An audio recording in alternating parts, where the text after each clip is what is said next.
Now I'm going to respond to several things that were said in the debate. Not everything is quite complex. Ubi Petrus, Orthodox, John Colarafi, Roman Catholic. I think they both did a good job. They both held their ground. They're both quite knowledgeable on the topic of the papacy in ancient church history. So I have some notes here I'm going to go through. Hopefully I'll be able to read my writing, which is not always clear. If I misrepresent either of the debaters, I apologize. If I make any mistakes in this video, I apologize. If you're interested in this topic, I just recommend you listen to the debate. Okay. John said, St. Jerome said Peter was in Rome for about 25 years. I think he also referenced Pope St. Leo on this. To the best of my knowledge, St. Jerome is the earliest source we have for this tradition, and it is a tradition. But I'm not sure it's true. Gore, in his book on infallibility, says most learned men do not believe that St. Peter was in Rome for 25 years. And also, John believes that St. Peter passed his primacy on in Rome. John and Roman Catholics will admit that St. Peter was in Antioch first, and then he went over to Rome, and then they'll claim that that's where he passed his primacy on in Rome. But I want to ask, what primary source documentary evidence can you provide showing that St. Peter made the claim that he was passing his divine primacy on in Rome? Did Peter ever make this claim? I know that's your belief, but do you have any actual evidence that Peter made the claim? Okay. John referenced St. Maximus the Confessor, and I don't think Ubi Petrus responded to that statement. If I granted for the sake of argument that John correctly translated St. Maximus, I would respond by saying that I agreed with Denny, I think it was, in his book Papalism. He says that St. Maximus was a westernized Eastern father. So St. Maximus was under Western influence. But I would ask, can you prove that all the fathers had a similar or the same view of Rome that St. Maximus had? Below in the description box, I'm going to link to an article which lists the church fathers.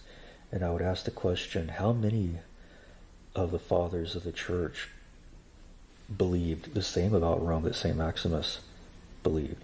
It seems to me that if the divine primacy concept of Rome is truly Christian, it would be ubiquitous in all the fathers.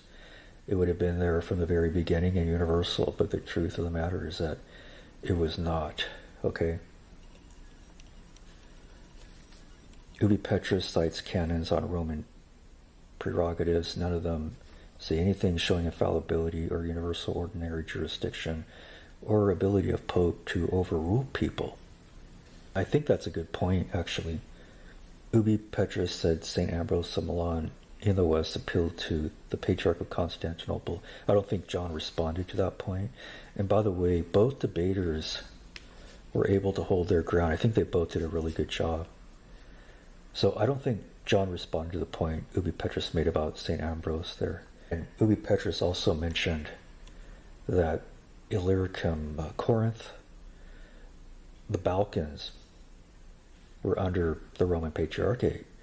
The Balkans, he said, up to the time of iconoclasm, which is interesting. So if a Roman Catholic apologist says, he tries to show an example of the Pope exercising jurisdictional authority someplace in the Balkans prior to the time of iconoclasm, you could just respond by saying, of course, that was part of his patriarchate. So that's a good point Ubi Petrus made about Corinth, Illyricum, and the Balkans. John didn't adequately respond to the point about the 1917 Catholic Encyclopedia. Prior to the time of the Scholastics, the keys were the power to forgive sins according to that traditional Catholic encyclopedia of 1917. That is a very good point that Ubi Petrus made. This is not an idea coming out of the modernism and corruption of the Vatican II religion. Okay, and I don't think John responded to the point about that 1917 Catholic encyclopedia. Ubi Petrus said Mina is not a critical edition. That's a good point. I didn't know that. I know John references Mina in his book. Bartolomeo Platina was a 15th century Vatican librarian. He wrote Lives of the Popes.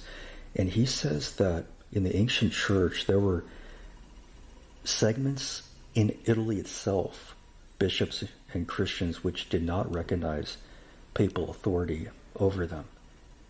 Okay, and this is highly significant, I would say, and it's totally inconsistent with the modern Roman Catholic belief that the Pope has a jurisdictional authority over all the churches throughout the world by divine right. Well, ancient Italian Christians didn't believe that. Totally inconsistent with this idea coming from Roman Catholics. And I think the whole dispute between Pope Stephen of Rome and Saint Cyprian and the African bishops, the whole dispute about baptism, presents a serious problem for Roman Catholics. If Saint Cyprian and the African bishops believed that the Pope had a divine jurisdictional authority and primacy over them, there never would have been any dispute about baptism. And by the way, in his communication with Saint Cyprian, Pope Stephen referred to him as Pope Cyprian. Did you know that? And Cyprian referred to Stephen as Brother Stephen. Also, St. John Chrysostom believed that the office of apostle and the office of bishop were different offices. So I see this as inconsistent with the Roman Catholic belief that St. Peter was the first bishop of Rome. And also, Linus and Clemens were contemporaneous bishops, or let me rephrase that. Linus and Clemens were bishops in Rome, contemporaneous to the Apostle Peter. So this is a strange situation in Rome. Now, John did write a book, but I view it as one-sided, and I think Ubi Petrus did a good job in giving details about the other side. There's another side of the story that you should be aware of if you are Roman Catholic, okay? John said the keys were given to St. Peter alone. Did I address this at the beginning of the video? I can't remember.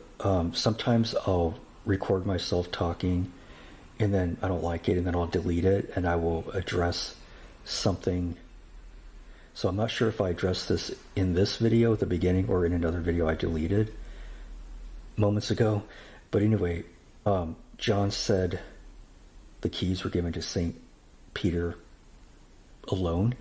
I would respond by saying that's his opinion. There were fathers of the church who believed all the apostles received the keys, like St. Jerome, St. Augustine, St. Theophylact, Gaudentius, and I think the Venerable Bede. Okay, and I will recommend reading material below in the description box.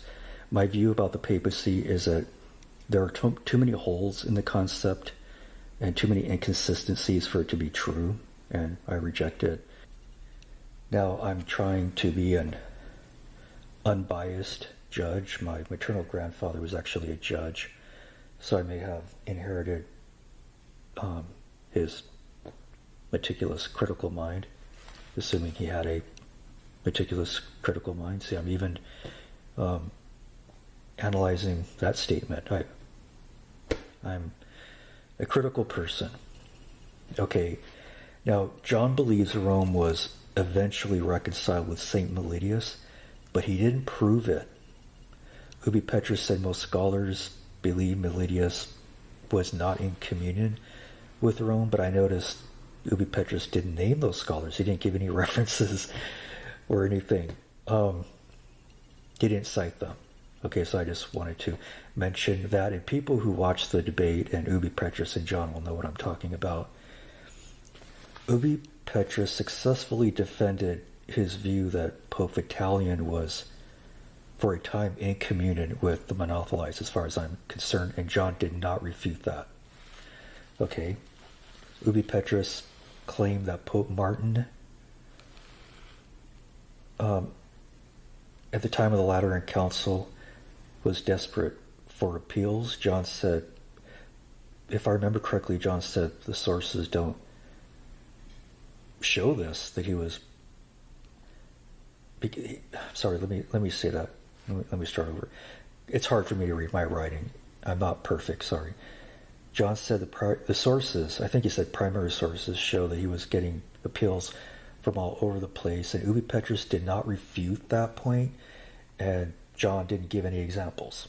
Okay, I know in a debate you can't have everything handy right before your eyes. You know, I mean, it's not easy to whip out a primary source document, you know. But this is something I noticed. John said that Pope Martin was getting appeals from all over the place. According to the sources, he didn't give any examples, and Ubi Petrus did not refute that point. Okay.